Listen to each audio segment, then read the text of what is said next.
welcome to the Trump Tater Podcast. With me today is Ryan, also known as Lady Maga, our lovely Trump Tater, and I'm Jamie Renda, owner of Brixton's Baked Potato in downtown Ogden. A Trump Tater, what is a Trump Tater? Trump means to outclass, outshine, and outperform someone or something, to defeat someone or something, also a dependable and exemplary person. So a Trump Tater is someone who has these characteristics. And just like our president who has these characteristics, we can also be Trump Taters. So somebody I'm a big fan of is Ryan, and he is definitely a Trump Tater. I am definitely a Trump Tater, especially because I have a really thick skin, right? Right, Trump Tater? We got thick skins over here. So Ryan, the Trump Tater wants to know a little bit about you. All right, well, Trump Tater, I'm very flattered that you would be interested in me. My background is I am the youngest of 8 children. I grew up in a very strict Mormon family, and I am an Eagle Scout. I went on a Mormon mission, and all of that was kind of complicated for me because I am also gay. And so at the end of my Mormon mission, I realized, oh gosh, I'm not quite sure what to do now because I was supposed to get married, and so I went to some conversion therapy, and it did not work. And I was dating my best friend, and her father left their family because he is gay, and I realized I can't live a lie anymore. I was at Brigham Young University, and I just decided that if I pursue dating a woman and marry her, then I could potentially ruin her life. And anyway, long story short, I am a former Mormon who lives here in Utah. I love Mormons, and I have reconciled my Mormon faith with my politics and also being gay. Awesome. Well, that was kind of the next question we were going to ask, so we'll quickly put it up there, is what was it like being gay Mormon? So if you want to expand on that a little bit. Yes.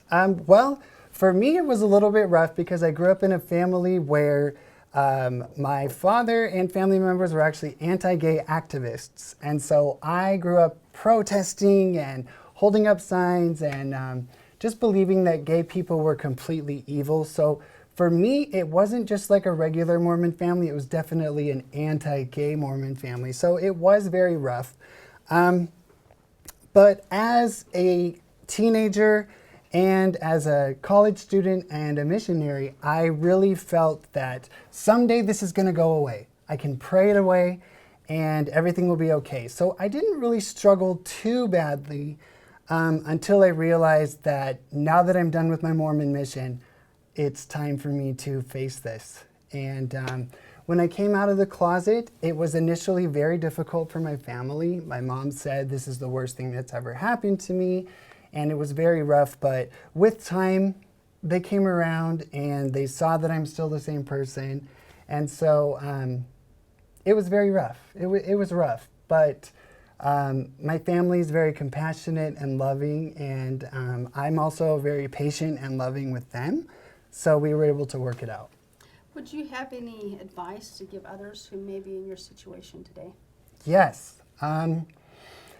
If you are gay and you are Mormon, the number one piece of advice I would give those people is you do not have to abandon the fundamental, beautiful core beliefs of faith and morality just because you're gay. You don't need to go out and drink. You don't need to go out and smoke. You don't need to go out and sleep around. You can hold on to those fundamental core values, which are a part of who you are. One thing I realized, I lived all over the world, most recently in Boston, and I realized I was called back to Utah because I have pioneer blood, literal like DNA from the pioneers in me. And so just because you're gay, or even because you're going to leave the church because you're gay, doesn't mean that you have to completely abandon that beautiful core that does exist within the Mormon faith. That's awesome. Thank you, Ryan. Yeah. So, Trump Tater has another question. Okay. Is what are your views on religious freedoms? And I'll let you read the second half of that question. Okay. How do you deal with religions that don't accept homosexuality? That is a very good question. And I think that it is one of the most critical questions that we are facing right now in the United States is where do we draw the line between religious freedom and freedom of speech and so-called LGBT rights. Well, I will just come out and say it. I defend Christian people who disagree with homosexuality, not because I agree with them, but because I believe we must protect their fundamental right to express what they want to express. Not everyone has to accept homosexuality. And even though I disagree with them, I will still defend their right as a private religious institution to disagree with homosexuality. Doesn't mean I'm not going to speak out and say I disagree or stick up for myself as a gay person, but I feel like right now the LGBT movement does not extend the same tolerance and understanding that they are asking of others. And I think it's just total hypocrisy. So when someone says they disagree with homosexuality, all I ask is tolerance, respect, and freedom. If you let me live my life, I want to let you live your life. So Ryan, Trump Tater has another important question for you. You said coming out as a gay conservative was harder than coming out as a gay Mormon. Can you tell us why? Oh man, coming out as a gay conservative drag queen was 100 times harder than it was to come out as a gay Mormon. When I came out as a gay Mormon, there was definitely drama and disappointment and emotional turmoil and adjustments that had to be made within my family and within my heart and soul. But when I came out as a gay Mormon, my Mormon family overall reacted with compassion and patience. They stood their ground and said, we disagree with this, but we still love you. So I was still loved, and I knew that I had that fundamental family who was there for me. Granted, there were family members who said they will never speak to me again, and they haven't to this day. But the majority were very loving and tolerant. And overall, the Mormon community, my Mormon friends, were understanding and loving. And in today's world, when you come out as a gay Mormon, the Mormon church has shifted on this issue. And their stance is that you must be compassionate, you must be patient, you must not kick people out. And so if someone is rejected or truly suffers when they come out as a gay Mormon, it's not because of the Mormon church, it's because of that individual family who made bad decisions. So it was rough, it was tough. But when I came out of the closet as a gay, drag queen, Trump-supporting conservative, that's a lot. That's a lot to handle. I know, people don't believe I exist, but I really do. The reaction, the explosive, horrible reaction of hate that I got from the LGBT community was 100 times more dramatic than any Mormons ever were with me. Why? I was immediately excommunicated, their words, not mine, from the LGBT community. I was told I was no longer welcome in LGBT spaces. People I considered best friends with whom I had shared magical memories no longer wanted anything to do with me, and it was extremely painful. Then it accelerated. An article came out in Salt Lake City Weekly just portraying me as some sort of Nazi monster, racist, bigot, all of this stuff. And the threats came in. People were actually joking online about killing me. And I would get messages with pictures of nooses and told that I'm a garbage person and you deserve to die. And people had the audacity to blame me for people's suicidal feelings, saying that I was directly responsible for making people feel suicidal because I actually called out the LGBT community and asked, is it a cult? And my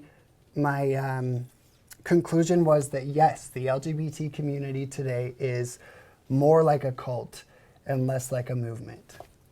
So why would you define it more like a cult? Well, I knew that they were getting more and more radical in their ways. If you are within the LGBT mainstream community, you must be a Democrat, you must be pro-abortion, you must hate our president, you must consider that all white people are bigoted, racist, closeted bigots who just exist on privilege. You have to go along with the leftist narrative. So within the LGBT community today, there's no freedom to think as an individual. It's groupthink. And I realized I was in a cult-like environment because I could not express that I support my president. I could not say that I was conservative. I could never wear my Make America Great Again hat to a rehearsal or around other LGBT people because I know that I would have been asked to leave. People would have said, you're a threat, you're dangerous, you're invading our safe space. And a cult chases down and persecutes people who leave. And when I left mainstream LGBT culture and came out as a Trump-supporting drag queen, I was literally cut off, told I was evil, persecuted, mocked, and I tried to host twice. I tried to host events with LGBT conservatives and the log cabin Republicans here in Utah, gay Republicans, and our events were shut down twice by angry leftist mobs. They called the venues, they harassed the venues, and they threatened to come and create chaos in front of our venues during our events, and threatened it to where the venues pulled out because of their threats. That is what a cult does. That is an angry mob. That is cult-like behavior. When was the last time you saw conservatives try and stop a Bernie Sanders rally? So Doesn't happen. This wasn't necessarily on some of the questions that Trump Tater had, so we're going to go out there, and I think Trump Tater would appreciate this. So you brought up that some of your venues were shut down. Mm-hmm. And so as we have conservatives and even gay conservatives that go to college campuses and speak, oftentimes their fees are higher because the security. So, but why should a conservative have to pay higher fees for security when it's not conservatives that are causing the additional security, but it's the people on the left that are out there protesting? Why isn't the counter-protest movement having to cover those additional security fees? And why should your venue be shut down because people oppose it? That is a very good question. Obviously, it is entirely and completely unfair to shut down conservative voices such as Ben Shapiro or Steven Crowder or the log cabin Republicans here in Utah. We are threatened. We are shut down. Here in Utah, the LGBT radical cult came for our event, got us shut down, threatened the venue, and in Chicago. I went to work with the log cabin Republicans in Chicago. They did the same thing to us in Chicago, shutting down our event by harassing the venue and accusing us of being bigoted, racist monsters, and it just isn't true. So that is a good question, but I can answer that one very easily when it comes to universities. It is because our universities are leftist training camps. They are no longer higher institutions of learning for the most part. They are brainwashing camps, and the people in charge of the universities want conservatives to have to pay more. They want it to be difficult, to discourage us from sharing our voices. Yeah. Absolutely.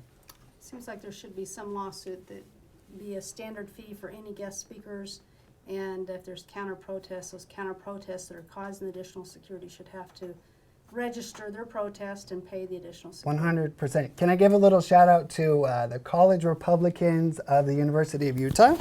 That's where I got this great shirt. Socialism sucks. I got this shirt from them. So which is kind of scary because there's such a large percentage of our college students that are graduating and embracing socialism. Oh, it's not just scary, it's terrifying and it's alarming. And that's why I decided to join this fight, because culturally, among millennials and young people, they are winning. And so that's why we have to step up our game and continue to fight. So a couple more questions before we leave the LDS faith and how that's impacted your life is, how do you reconcile your defense of Mormons? I'll let you finish reading that. And how do I reconcile my defense of Mormons and the high suicide rate among LGBT individuals in Utah?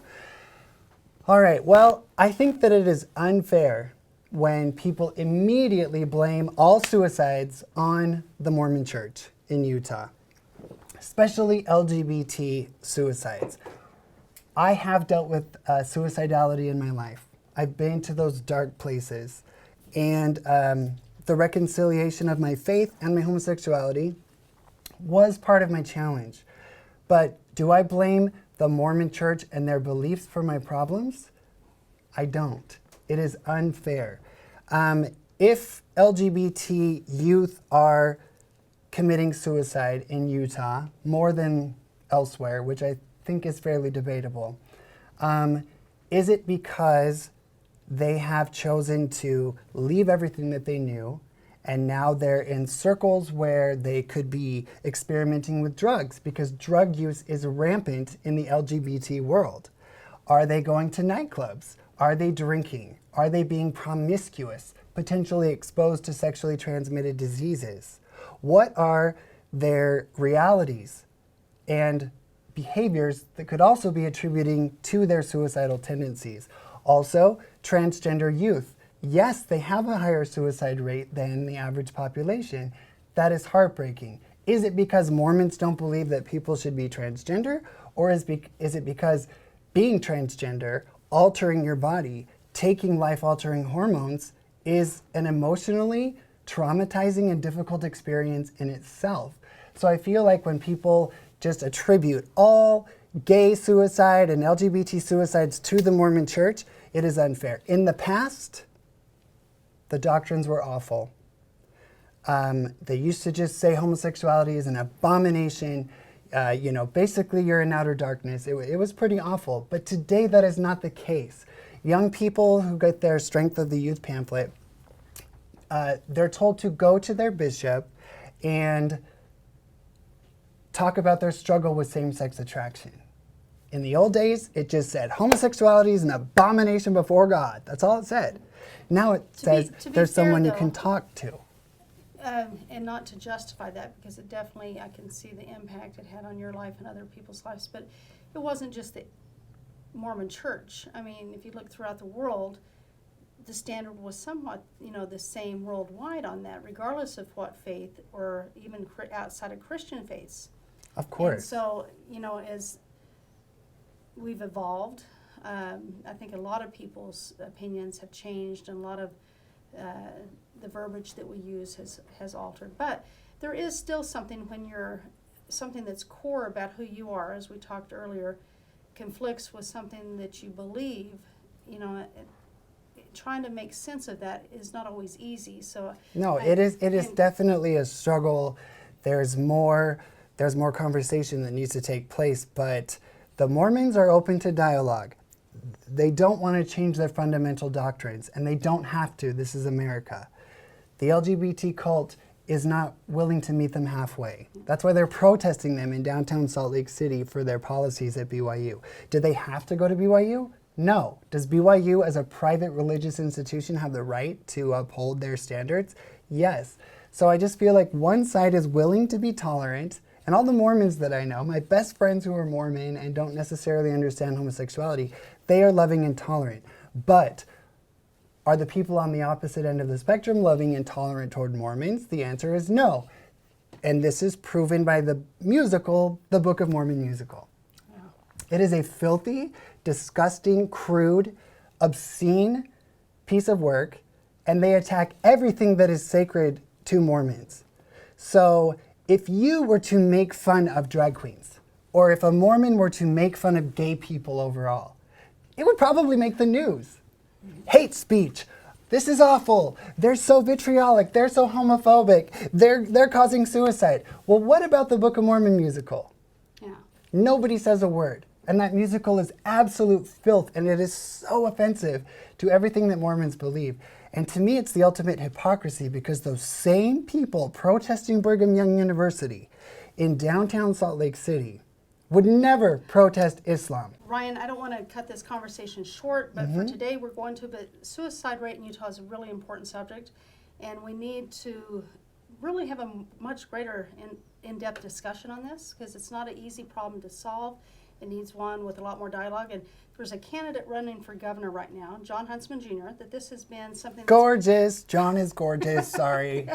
I just have to say that. He's just so chiseled and handsome and charismatic and beautiful. So I'm glad he's running. I would like to invite him on to have a further discussion about the suicide rate in Utah, and perhaps how we as a community can come together and have some equal respect, and also be able to, have more conversations of how to approach both as parents and grandparents or brothers, sisters, and also within the gay community or youths that are going through, because obviously it will conflict with their values and their faith, Absolutely. but how to go through that without reaching some of the tipping points that you've gone through and others have gone through in the past. So we'll bring that up another time because it really deserves a lot more discussion. We could do this entire show about what it was like to be a gay Mormon, how to deal with suicidal feelings, where to place the blame, all of that. And I feel like I barely was able to touch on these issues with a few anecdotal phrases. So yes, that's something that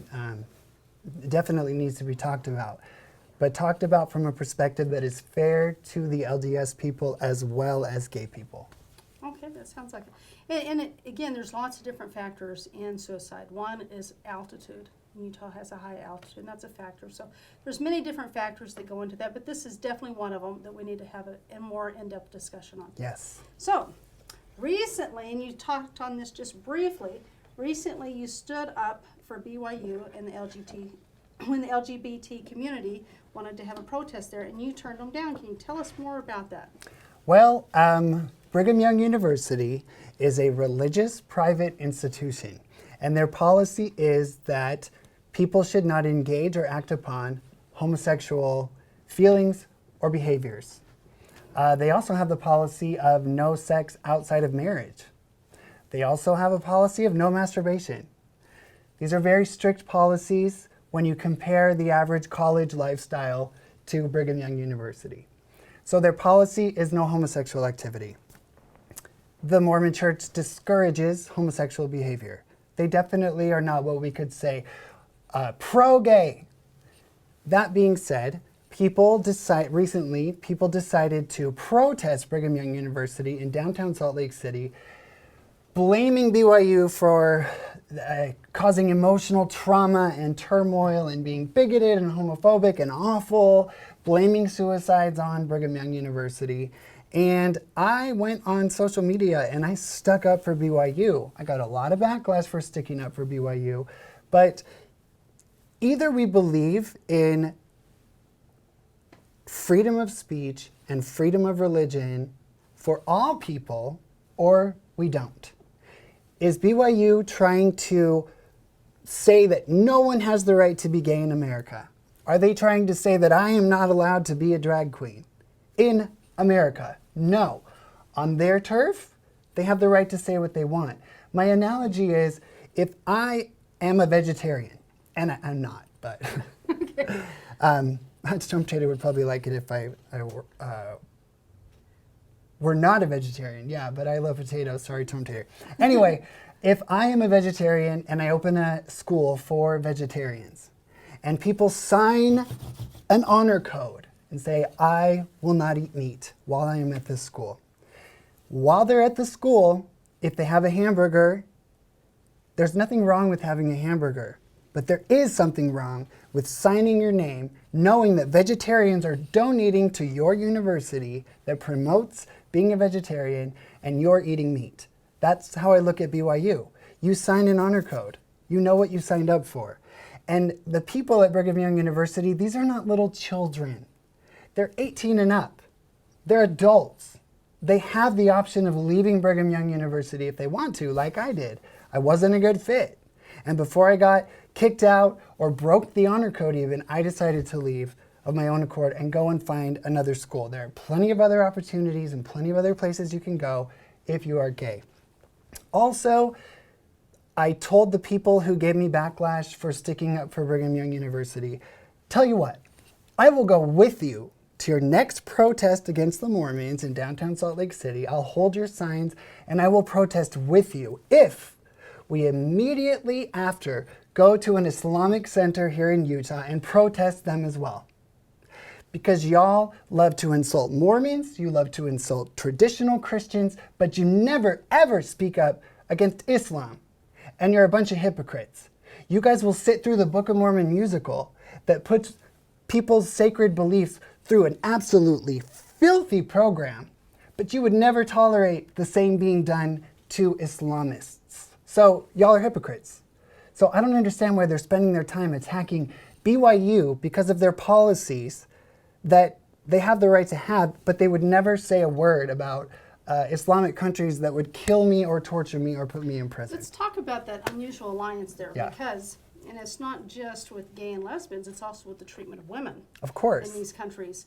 Yet the left, who say they're the party for women, party for gays and lesbians and minorities, yet they had this unusual alliance with countries of the Muslim faith. And I'm not saying anything derogatory or negative there. I just don't understand that alliance. And it seems like conservatives, like I know Ben Shapiro and Glenn Beck, are all out there trying to fight against some of the policies in these countries that are detrimental to gays in those countries. And also the belief systems that even as people move here to America, carry those belief systems with them. And so can you touch a little bit on that, and also where Trump has been on this issue? Because I noticed your beautiful hat that you decorated well, thank up. you. Yes. Make Yeah, America I would great love again. to start talking about our glorious president, Donald Trump. I do love our president. Yes, that's right, Trump Tater. On a last note on Islam, the alliance between the LGBT community and the feminists and radical Islam makes no sense. No, That's why it when doesn't, people yeah. say liberalism is a mental disorder, I agree with them. Because they're out protesting BYU, saying that you're so dangerous. But they would never in a million years stand up to Islam. And also, in their parades, they have giant banners that say, "Queers against Islamophobia." These are the same people who are protesting Brigham Young University in downtown Salt Lake City. So it's lunacy. I want nothing to do with it. I say let BYU do their thing. What was the rationale with people in the when I know you're not currently part of that community because you've been kicked out, but I'm still a gay man. I'm still a drag queen. You know, it's hard I'm part because of a new movement. We are a new LGBT movement based on being rational. Let's give a couple of shout outs to a couple of people in the media like yourself that are carrying this agenda bravely, because it's not easy. Oh my gosh. So First I would say Scott Pressler, who does cleanups all across America. A gay man who doesn't put his sexuality at the forefront. I didn't even know he was gay. Right. He puts his patriotism at the forefront, Yeah. which is what I try to do as well. Brandon Struck, the Walk Away movement, phenomenal movement. We have Rob Smith. Awesome. He is an absolutely empowered black, gay, conservative veteran. There are so many people. If you go on Blair White, she is a transgender woman who sticks up for rational conversations about being transgender. She supports our president. So we are not alone. There is a new movement of LGBT people who have had it with the LGBT cult and their radical, hateful, and militant ways. And we are trying to create a new narrative. That being said, I want to talk about President Trump and Islam. Everyone always immediately says, how can you support a president who wants you dead? How can you support a president who wants you in camps? How can you support a president who's homophobic and bigoted and awful? And I say, President Trump is the first president in U.S. history to internationally condemn the killing, imprisonment, and torture of gay people. And guess who spearheaded this program? His gay ambassador to Germany. Who I think just got a new position. He sure did. Okay. Big position within the Trump administration. Gay man. But Trump is a homophobe, right? It's absolutely nonsensical to believe that President Trump is a homophobe. They are just upset because he does not pander to the LGBT movement. He just sees us as Americans that he needs to protect. He wants us to be prosperous. He wants us to be safe. He wants us to have strong borders. He wants us to thrive. And he doesn't pander to all of the different narratives because he sees us all as Americans first. And that is what is so beautiful about Trump. But every time I say that to a gay person who attacks me for supporting our president, they say, I didn't know that. You know, one thing I'm going to deviate just a little bit, because as a woman, I get that same thing. Is how can you support President Trump? And I'm probably one of the most diehard supporters of our president. And I don't know. You got tough competition over here, I girl. might actually. But one of the things I'm thinking, he definitely treats women as equals. he would criticize a woman just as he would criticize a man. And if he didn't, that would not be treating them equal. Of course. And so he believes in equal opportunity and equal treatment. And he just dives out there, and he's just as hard on a female politician as he would be a male politician. Some people have issue with that. I personally don't. I think... Well, women ran his campaign. Yeah. And He has women in positions... His companies. Yeah. He has women in positions of power all over the place. Yeah. And no one ever wants to talk about that. That's right, thumbs up. Same with gay people. He has tons of gay people who work for him, tons of gay, vocal, open supporters of our president. But anyway, he denounced all of those Islamic countries that kill and torture us. And it was such a beautiful moment to me because he was giving a speech at the United Nations.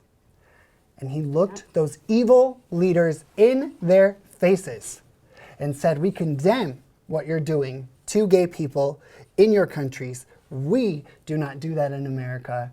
And this is the first president in history to actually stand up to them when Obama was bowing down and worshiping them, his brothers, just having a gay old time with Islamic leaders who want me dead. But not Trump. Well, outside of an American president, has there ever been someone at the United Nations who've taken the type of stance that Trump did? No. So this isn't just America as American president, is a world leader on this issue. I don't know about world leaders. I do know he's the first U.S. president to go forth in such... I'm not saying that there's not. I just don't recall anybody There might ever be, being but that he's firm. the first U.S. president to go forth in such an aggressive manner and defend people like me across the globe. Quite frankly, I don't need defending in the U.S. I'm fine. I have all the rights that I need. I'm perfectly safe, and so is every gay person if they're honest with themselves. Our brothers and sisters across the globe are being killed, tortured, and imprisoned, and these little whiny brats within the LGBT movement in the United States never even mention them. In fact, they promote their demise by marching in parades and touting Islam as something wonderful. Now, something I was going to ask you about, and I'm going to dig through my signs here, is the Trump Tater and I were reading some on your social medias, and there's some really horrible comments that have been made, both from the left and the right, the alt-right, and I wouldn't say you're average Republican or conservative. No, it's not. It's the alt-right conservatives, yeah. Mm-hmm. All right, so hateful comments. Let's establish a definition for alt-right. Because alt-right doesn't necessarily mean how the media uses it, like Breitbart or Absolutely. others. Okay. So tell me, when you say alt-right, what you mean by that. Okay, so you're absolutely right. I'm glad you clarified that. The alt-right is what the left likes to call all of us because it has the connotation of being extreme. Within the conservative movement, there are those who are bigoted and awful and extreme. I have not met them in person at a Trump rally. I have not met them at Politicon in Nashville. I have not met them in all kinds of settings that I've been in as a conservative. They are online, and they hide behind usually a Pepe the Frog profile picture. They're called groypers. And they attack anyone who is Let's someone... touch the Pepe the Frog thing. Yeah. Wasn't that something that like 4chan threw in there that wasn't necessarily used for the alt-right, but then it kind of got adopted by that? Okay. Yeah. Well, there's I don't know. I'm just asking. I'm not going to say his name because I don't want to give him attention, but there is a leader of the groypers, and these people choose to go on my social media and say, you're going to hell, they call me filthy names, you're an abomination, you're not welcome in the movement. But these are bored online trolls who are busy just being bored online trolls making these comments. They do not represent real conservatives. On the other side, I'm told I'm a traitor, I'm told I'm a bigot, I'm told I'm a homophobe, I'm told I'm dangerous, I'm told I'm a Nazi, I'm told that I'm ugly. People zoom in on my pictures and find a flaw. How could they say that about you? Yeah, they got to me there for a while, but they are ugly for doing that, for zooming in on my pictures and finding an imperfection, zooming in on my hands or something, just trying to make me feel insecure. So yeah, I get all those hateful comments. For a while, it took a toll on me because I paid attention. Now, I just dismiss it and say, that's a reflection on you. And how terribly sad that you are spending your time doing this, because the overall response to what I do is so beautiful and so positive and so uplifting. So I just choose to focus on that. Good. Yeah. That's a beautiful beautiful way to kind of lead into the Trump Tater's next question, is what is it like to be around conservatives, and how have you been treated? What has it been like to be around conservatives? Well, I would like to say that right now with you, Jamie, this is a perfect example of what it's like to be around conservatives. You are a Trump supporting white Mormon Christian woman. Absolutely. Aren't you supposed to hate me because I'm a gay drag queen? Aren't you supposed to be pointing a finger at me and condemning me and telling me that I'm an abomination? Because that's what the leftists would want people to believe about you. That's what they say about you on CNN. But the reality is conservatives are the most generous and compassionate people in our country. I went to a Trump rally, full Lady Maga, just all ready to go. And I was very nervous because I thought, what if what I've been told is true? What if these people really are bigots? What if I get booed? What if I get kicked out? I was very nervous. I got there, and the first thing was a lady who asked to have a picture with me, told me I was beautiful, and the entire Trump rally, we're talking thousands of people, picture after compliment, after hug, oh gosh, I miss giving hugs. Coronavirus, damn. But it was a beautiful experience. And I'm not just talking about like women or people who seemed like they were gay friendly. I'm talking about like burly Trump supporters. Beard, MAGA hat, tattoos. Once they realized what I was doing and what I stand for, after talking to me for a couple of minutes, they wanted pictures. We hugged one another. And so when I came out as a gay, conservative, drag queen Trump supporter, I was welcomed by conservatives who really are about tolerance and diversity. And even many people who I've had conversations with, they say, look, I don't like drag. I disagree with homosexuality. But thank you for standing up for our country. Thank you for sticking up for our president. And they look for what they have in common with me 9 times out of 10. We're on the left. They never even consider me a gay man or a drag queen. I've lost my gay card. I've lost my LGBT card. They won't even associate with me, and they attack me. So it's been incredible to be around conservatives. I've found a whole new family. You mentioned just slightly the coronavirus, and I have found it pretty amazing. I shouldn't say amazing, it's not the right word, appalling, that a lot of people who are anti-Trump, anti-conservative have made comments that if a conservative gets coronavirus, they should give up their ventilator and let somebody else have it because they should just die. And these are people who run in hospitals. They've threatened to go to places and cough and give it too. They said it would be great if we got it. A teacher just posted on her social media that she would pay someone who had coronavirus to go and cough on the president. Yeah. I mean, there's comments like this that are being made that at a time that we as Americans and humanity should be pulling together. But they're never going to have their social media taken away. Yeah, it's Nobody's amazing. going to flag that speech. Yeah. But if you or I said that, or you and I, we wouldn't say that. I should hope that none of us. No, we never would. Yeah, I'm just saying that if a conservative person did, it would not only make the news, they would be taken down and they would be slandered and canceled. What is it called when you're outed on the media? Doxed? Doxed. Yeah. It would be doxed and Yeah. So it would be bad. So yeah, the hatred from the left is very real, and the love and the tolerance and the respect and the enthusiasm from the right is overwhelming. And I don't miss the LGBT community or mainstream drag at all. So it's nice just being part of the American community. Yes, because I think I don't see you as a white Mormon woman. I just see you as Jamie, as an American. We're Americans together. You know what I'm saying? Like I get so sick of the labels. I want you to just turn a little bit for the camera so we can get this side. Oh. Lady Maga. We're going to take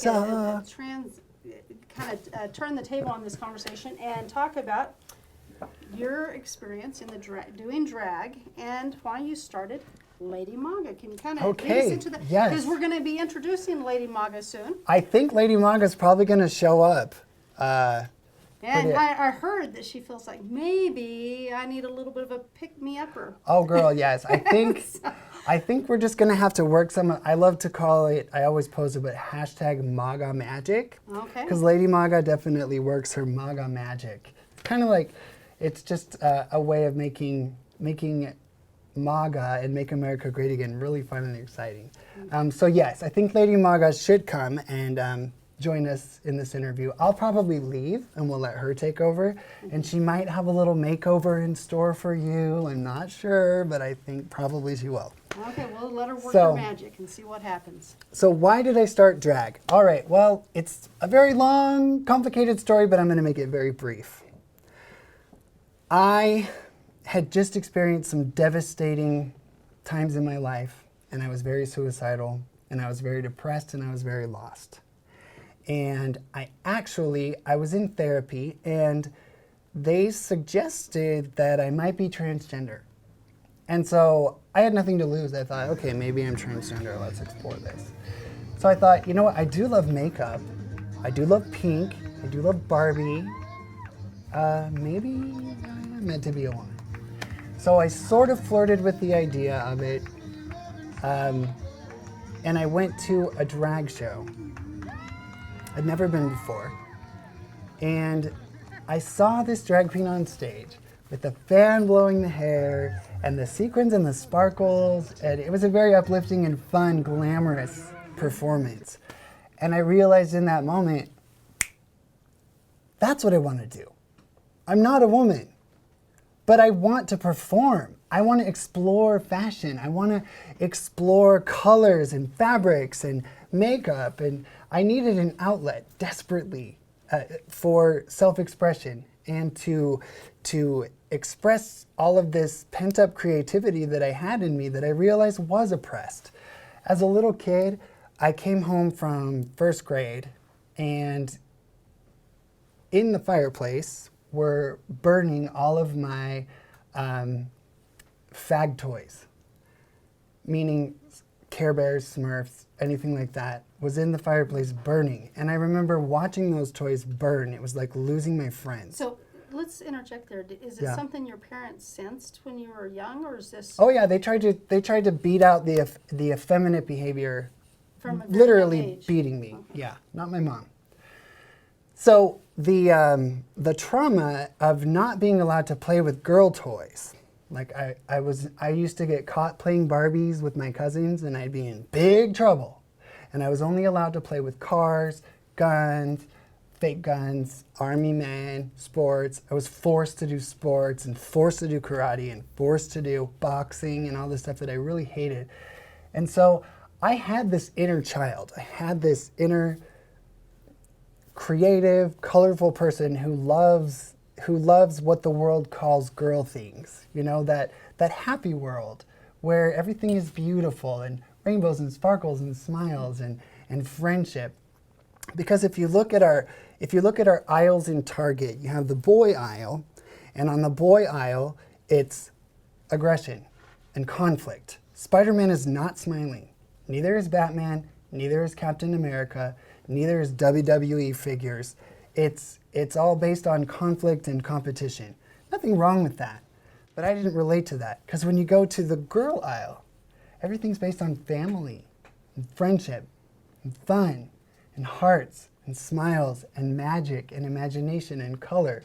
So as a kid, I identified with all that. So when I saw that drag queen up there, she was the embodiment of the Barbie that I never got to play with. And so I decided I am gonna give that a try. And the rest is history. I found an outlet where I could sparkle and just embrace that formerly forbidden realm of fun and happiness and sparkles and magic and smiles and glamour. And it healed my heart.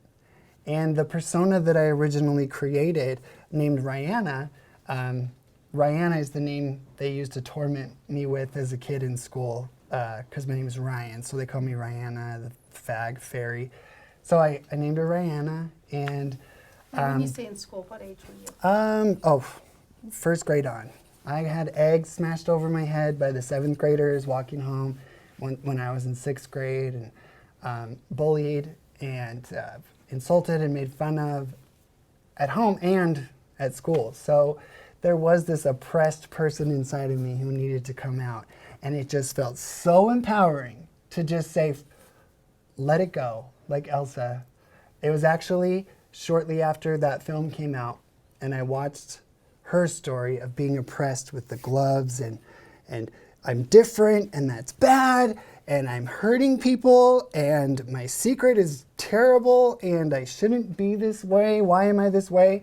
When she's at her coronation and she's afraid that the congregation is going to see her ice come out on her hands. That's how I felt at my missionary homecoming in front of the congregation. I'm not this perfect missionary. I've tried my best, but I can't handle it anymore. And so I was hurting people because I had a chip on my shoulder and I was angry and bitter that they didn't understand me, just like Elsa froze her sister.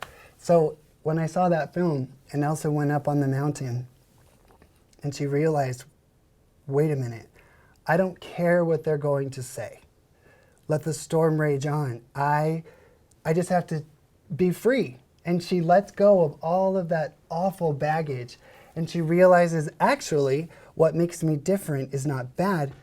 It's special and beautiful. And I can do beautiful things with this. So that's kind of what I realized as a drag queen, is I have a special ability that's creative and fun and uplifting and silly and happy. And I've always used my drag in that way. It's not a sexual thing for me. I mean, I'll do Britney Spears and stuff, but... So for you, it's not a sexual thing. Do you feel like that's the way it is and for most people doing drag, or what would your assumption be? You know, I would say that mainstream drag and the drag community that is most visible is all about pushing limits. You can't watch a YouTube show starring drag queens without being exposed to explicit language and explicit jokes and explicit behavior. I don't understand why it's that way. There's kind of two, well, first of all, there are many, many types of drag queens. Okay. I would say a lot of them feel sexually oppressed. And so when they go out in drag, they try and portray the most sexualized version of a woman that they can. I don't really understand that because my inspirations have always been Barbie, Disney princess. You do Britney Spears, right? Britney Spears, okay. Dolly Parton, just all those, big hair, big Barbie, big fun. Much more on the side of fun and silly than sexual. When I do Britney Spears, I'll have a bare midriff. I'll impersonate Britney. I was actually... And your bare midriff probably looks much better than most of ours. Well, so. It's fun. So that's what it was like. In that conversation, I mean, there's literally so many things that we could take just a little segment of that and spend an hour or two on. Yeah. Because I feel like for most of us, you were talking about being sexually oppressed, and that's another thing probably within a lot of religious communities, LDS being the same, that there's probably not enough conversations on healthy sexual behaviors and everything. Right. So there's a whole lot we could probably explore at later I understand times. Talking to Lady Maga and Ryan is we could open 10 different cans and talk for 10 hours. I've been through quite a bit of I'm excited. stuff. I think we can find a lot of commonality, things that perhaps will help people understand you and others in your position better, and then vice versa, that where we can just be able to come together. So speaking of that, we're going to kind of end on a question. Okay. We have, so during this time, Trump Tater has an important question for you. I love you, Trump Tater. Let's see, what's your question? What is your vision on bringing our nation together and moving America forward during this crisis, specifically the Chinese virus, right? Yes. Well, Chinese virus, which has coronavirus, the cure, Wuhan, I just but say not Chinese. just the virus, but the cure to that virus, which is also going to be very painful to us. So let's talk about both of those. Right. Bringing our nation together. Well, That is a very hard question, but my instinctive response to that is we need to come together in vigilance to make sure that our fundamental freedoms and rights will not be infringed during this crisis in the name of safety. That's my biggest fear. That's mine too. I feel like dangerous precedents are being set that can be used against us in the future, and my response is we must come together and be vigilant and look behind the scenes of what's happening. Because what we're seeing on mainstream media is just a little tip of an iceberg that is definitely about gaining control, manipulating the masses, stirring up fear, and attacking our rights. I really believe that we're under attack right now. I mean, I feel like President Trump's done an incredible job, but it doesn't matter what he does. If he wanted to open up the economy and kind of get us moving by Easter, then if anybody significant deaths occurred after, the blood would be on his hands. No matter what he does, if it's going to either hurt the economy or people might die, and he's going to be to blame. But what happened during this time where all of our leaders should have been paying attention? We had a fake impeachment going on. And we had Nancy Pelosi dragging that impeachment well into the new year. So Trump's one man, yet we have hundreds of people in Congress and the Senate, many of which were given the same intelligence briefings that Trump was given. And did you hear anybody shouting from the rooftops? Nothing. When he cut off China, they said it was racist. Yeah. He tried to nip this in the bud. He took concrete actions right at the very beginning, but of course they insulted him. Like you said, no matter what happens with this virus, any bad things that happen are going to be blamed on President Trump. He will get no credit for all of the amazing things that he's done. At least not from the mainstream media. Well, mainstream media, of course. Yeah. And also rhinos. Yeah. Many Republicans, in my opinion, believe in just as much big government and big brother control as Democrats do. I mean, just because you have the word Republican next to your name doesn't really mean a lot to me. That's why I love President Trump, because I see him as a leader of a movement that actually is outside of the swamp, meaning Democrats and Republicans. So I think, yes, we need to come together. Yes, we need to wash our hands. Yes, we need to social distance and all of that stuff. But what we need to do more than that is figure out what's going on behind the scenes. What rights are currently up for grabs in the name of safety? What happened with that $1 trillion stimulus package to save everybody? Why are we getting $1,200 each from the government? Where did that money come from, and how are we going to pay for it in the future? Why can 7-Eleven be open with a line of people inside getting coffee and cigarettes, but the vape shop next door and the antique store next to 7-Eleven have to be closed? Why? Or restaurants like mine. Or restaurants like yours. Shutting down America is not and never will be the answer. I don't have all of the answers, but I do know that Americans are behaving like scared sheep, and there's nothing more dangerous than that. So I think we need to come together and have conversations about how this virus and crisis can be used against our freedoms. The Trump Tater has a message, and we shared it with you earlier. Can you kind of hold up the sign and share that message? Yes. All right. We are stronger than we realize and more resilient than we believe. And my take on this is that we are not alone as Trump supporters. Too many people are afraid to come out of the closet as a conservative and express how they feel. So we are the silent majority. And my main message as Ryan, and especially as Lady Maga, is share your views loud and proud, come what may. And that is how we will become stronger. Come what may and love it. Come what may and love it. Join us. So many people are afraid to even post on social media, but that fear is what's holding us back. So we are stronger and more resilient than you realize, but you need to join us. Be out and proud like Trump Tater, like Lady Maga, like Jamie. Okay. So we're going to end on our note.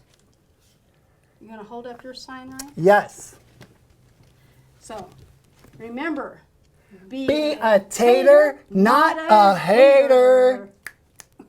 Seriously, you guys, be a tater, not a hater. Be like the Trump Tater. Have a thick skin, just like a potato. And seriously, join the fun. And remember to have fun. Have fun as a conservative, right? Absolutely. I can't hug real You people. can hug the Trump I can Tater. hug Trump Tater. Yay! Oh, I love you, Trump Tater. It's so cute. We love you.